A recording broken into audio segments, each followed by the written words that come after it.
All right, let's talk about why things break. I mean, really break. Not just the surface level stuff, but that deep hidden reason that kicks off the whole mess. Well, that's exactly what we're diving into today, root cause analysis. It's all about solving problems before they even get a chance to start. You know, every single product out there, from the phone in your hand to the car you drive, tells a story. It has a life cycle, a journey. But honestly, the most interesting part of that story, it's when things go completely off the rails. Because yeah, sometimes that story isn't a happy one. It's more of a horror story. A critical part snaps, a whole system just crashes. And the fallout? It can be absolutely massive. So, when things go wrong, what's our first instinct? Usually it's to slap a quick patch on it and move on, right? But that's like putting a Band-Aid on a major wound. It's just not going to cut it. We have to go deeper. And this right here is the absolute key. That failure you can see, the broken part, the error message, that's almost never the real problem. It's just a symptom. Think of it like the tip of an iceberg. The real danger, the thing that's actually going to sink the ship, is lurking way down below the surface. Okay, so how do we start digging deeper than those surface-level symptoms? How do we find out what's really going on? Well, it's definitely not about just taking a wild guess. You need a system, a structured approach. And that approach has a name, root cause analysis, or RCA for short. It's exactly what it sounds like, a formal, structured way to figure out the underlying reason something failed. Seriously, think of it less like engineering and more like being a detective on a case. And of course, to solve the mystery, you need the right detective. In the world of modern manufacturing and tech, that detective is your quality engineer. Now, this is a super important distinction to make. A lot of people mix these two up. A tester, well, they're reactive. Their job is to find problems that are already there. A quality engineer, on the other hand, is proactive. Their whole mission is to build systems and improve the entire process so those problems never even happen in the first place. It's a total mindset shift, a real game changer. All right, so what's in this detective's toolkit? What are the pros actually using when they get down to business? Turns out there are some clear favorites.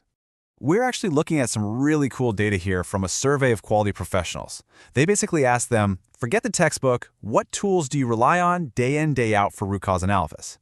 And even though there are tons of methods out there, the answers were surprisingly consistent. And boom, here are the results. It's pretty clear, right? 3 tools just dominate the field. Number 1, the Ishikawa or fishbone diagram. Number 2, the 5 whys. And number 3, the is not analysis. We're going to touch on the big one, and then we're going to do a deep dive on my personal favorite, the second one. So, the most popular tool out there is the Ishikawa diagram, which most people call a fishbone diagram because, well, it looks like a fishbone. And it's number 1 for a good reason. It's an amazing visual tool that gets a whole team brainstorming every possible cause for a problem, neatly organized into categories. It makes sure you don't miss anything. Next up, coming in at a strong number 2 is the 5 whys. And the beauty of this one is its incredible simplicity. You literally just keep asking, why?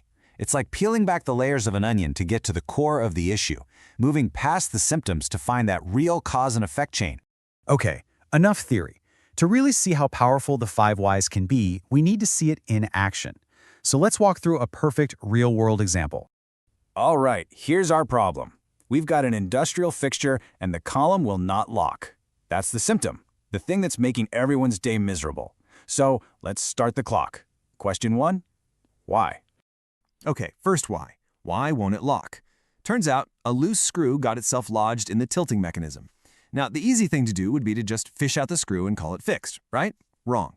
A great engineer knows that's just the symptom. The real question is, why was that screw loose to begin with? Second, why? Why was the screw loose? Because the magnet that was supposed to hold it in place was too weak. Aha! See what just happened? We're not even talking about the screw anymore. Now we're talking about a magnet. We're getting closer. So, next question. Why was the magnet weak? Why was the magnet weak? Simple. It was past its prime. It had exceeded its working life. And why was a part that was past its expiration date still in the machine? See? Now we've made a huge leap. We're no longer talking about broken parts, we're talking about broken processes.